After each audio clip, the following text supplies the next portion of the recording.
Today, I'm going to talk about the topic of how the current trend of setting the market price is not sustainable and why you need to watch out for it.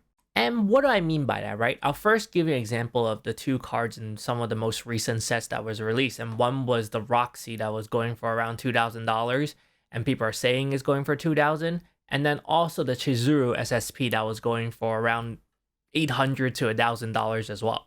And this will kind of contradict one of the ideas that I talk about in one of the videos coming up in the near future. But I want to stress the importance of how you want to use data to your advantage to understand some of these markets, same as how you would use data to understand investment markets or any other type of market as well. So we'll first look at how when some of these newer sets like quintuplets that came out, we look at how the Roxy and the Rent a Girlfriend set, where these cards, they're trying to set these market prices to be around $900 to $2,000, between $800 to $2,000 to be the chase card price of these sets, right? And then you want to use data using the previous sets that came out, like Ruby, for example, where maybe it might not have been as popular, but the prices for some of these chase cards range from between, let's just say, like $100 to $400. On the $400 end normally would be the trial deck SPs, right?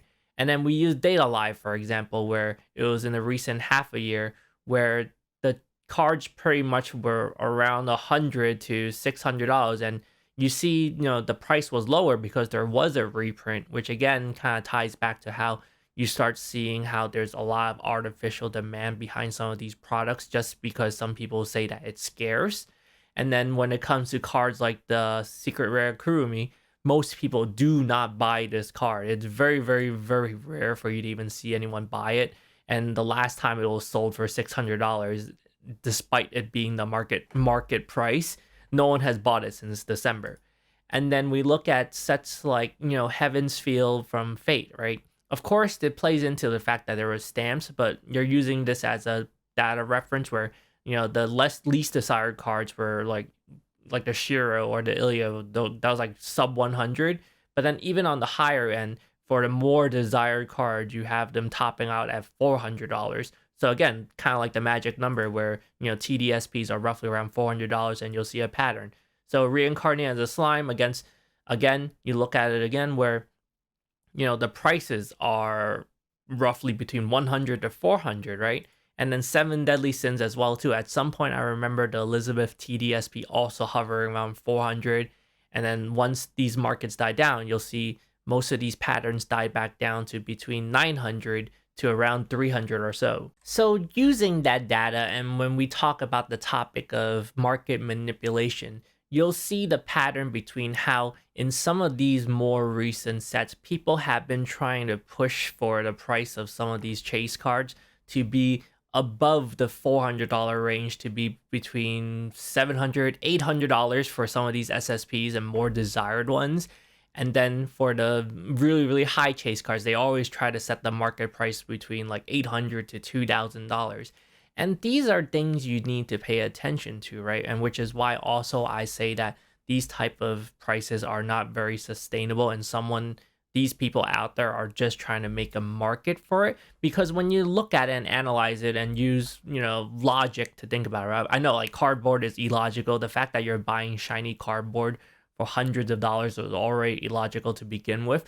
But when we look at it from a more objective standpoint, you'll see that these cases have not changed in price, right? The cases have always ranged from between $900 to $1,100 or $1,200. But how does that make sense for some of these card prices to suddenly jump by triple to quadruple the price, where trial deck SPs were previously around $400 and now they're suddenly all $2,000 or $1,200 to $2,000?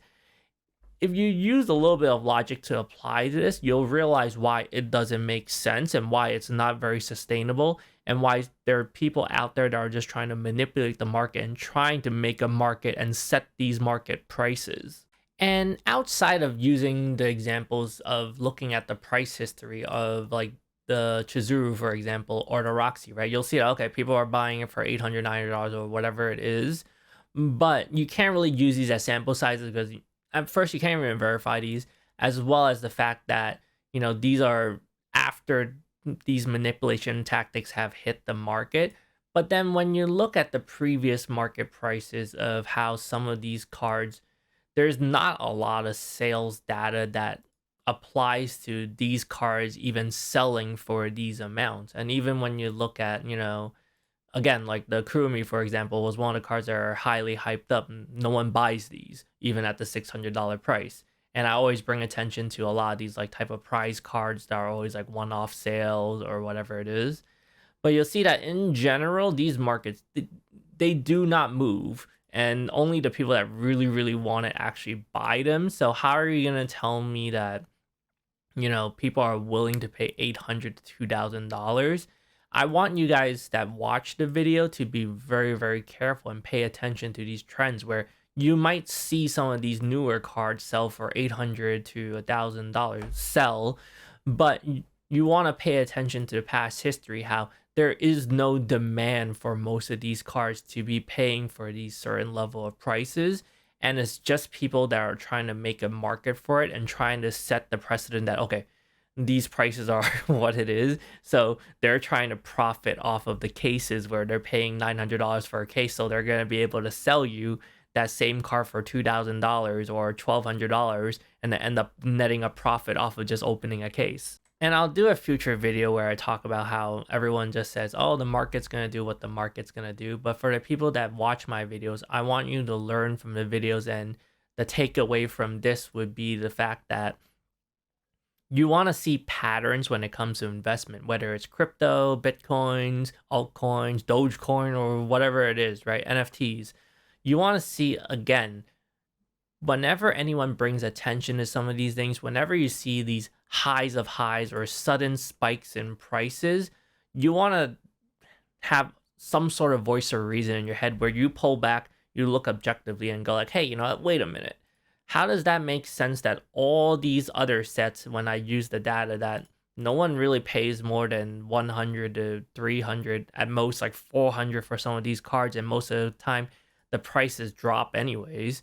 And then suddenly out of nowhere, these cards in the most recent sets are suddenly $800, $900. And even when they sell, again, you look at it that point, there's only like a couple sales on some of these. So is the demand really there? And is that price really what the price should be?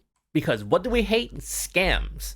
When do we fall for them? Never. Because what I really hate the most is when people treat other people like idiots, as if they don't see past these tactics when they're so obvious. Because for those that watch my videos, your takeaway from this video would be that you want to apply critical thinking and be able to analyze these markets that I hope I instilled in you from watching my previous videos, to notice, hey, you know what? When there's a certain pattern to certain things, like in this case, suddenly, these cards are $1,000 and $800, and every other chase card is suddenly $800-$900.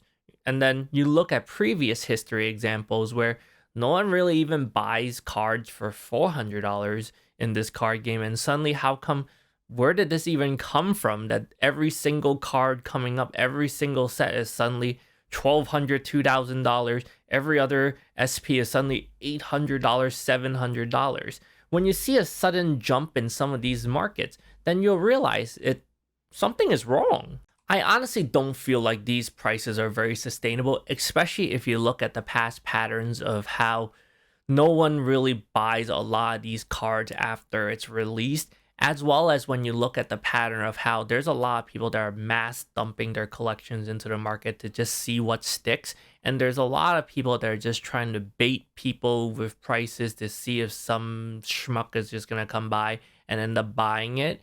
And you have to be very, very, very careful, especially, again, right? I tell you, pay attention to a lot of these graded card posts and graded card auctions, where whenever these graded cards go for auction, you'll notice that no one buys them. And when no one buys them, what happens? No one bids on them. They end up putting these cards up for auction on sites like eBay, where, again, I want you to pay attention to and be a smart investor, be a smart consumer, and look at how there's a lot of shill bidding type of activities where you'll notice, look into every person that bids on these cards. You'll see some people have 100% bidding history on some of these cards. And you want to be very, very, very careful before you step into some of these bidding wars for some of these items and end up paying for these things that you might not want to begin with, and you might not have needed to pay that much to begin with. And kind of dialing it back, and I want you to think about how every single Weiss Schwarz card that gets printed is pretty much a 9 or a 10. And I'll touch upon the topic of how grading is very, very arbitrary to begin with anyways. And even when you draw parallels to markets like Pokemon, Magic the Gathering, outside of certain prize cards, when it comes to modern cards, these black labels do not draw premiums. And a lot of times when people say, oh, black labels always draw premiums, you have to look at most of this stuff only applies to modern products. So you're swimming along in a pool of other speculators, and that is never a smart move. But yeah, that's it for today. Thank you for watching. Have fun collecting. What I would probably say is be very, very careful. If you have the money to afford it, whatever, it doesn't matter. Right? Drop in a bucket as usual. But for those that, want to be smart with their money, for those that want to not get ripped off, and I want you to be very, very wary when it comes to the upcoming sets in the next year or two, when it comes to people setting a precedent for these market prices on everything automatically being $800 to $2,000. Again, pay attention to other card markets. You'll notice how no other card market has these huge jump in prices outside of very, very, very, very rare cards. And especially when it comes to Weiss Schwarz, where these cards have set ratios where you're guaranteed to get these per cases. And then you'll kind of realize also how it makes no sense for these cards to be like, $1,200 to $2,000. This makes absolutely no sense. But if you haven't subscribed already, please do subscribe to the channel. I really enjoy making these videos. And, if I continue seeing people, subscribe to the channel and letting me know they like the content, I guess I'll continue to make the content as long as people enjoy hearing about it, hearing me, just kind of analyze these markets. Because at the end of the day, what I really want to do is just teach people how to watch out for a lot of these patterns. And when you notice these patterns, you'll know how to avoid a lot of these types of scams when it comes to any sort of market, right? Whether it be like crypto, Bitcoins, NFTs, or whatever it is, investments. I just want to show you how to watch out for these things so you can apply it to other aspects of your life. Thank you for watching and have a great day.